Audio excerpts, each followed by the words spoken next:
اللہ رزق کھولے تو دسترخواں لمبا کر دو، دیواریں نہیں۔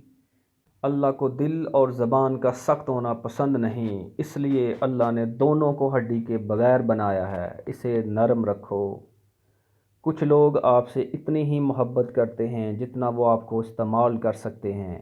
جہاں ان کا مفاد ختم ہو وہاں ان کی محبت بھی ختم ہو جاتی ہے۔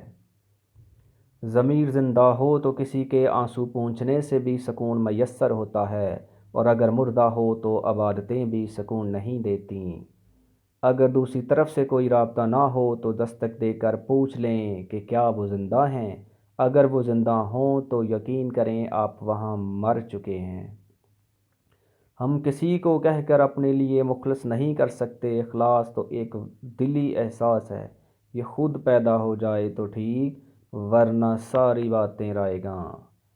وقت آپ کی زندگی میں ایک سکے کی مانند ہوتا ہے، صرف آپ کو ہی پتہ ہوتا ہے کہ اسے کس طرح خرچ کرنا ہے۔ خوش رہنے کا سب سے اچھا اصول یہ بھی ہے کہ جہاں لگے کہ آپ کی جگہ نہیں، وہاں خاموشی سے خود کو الگ کر لو۔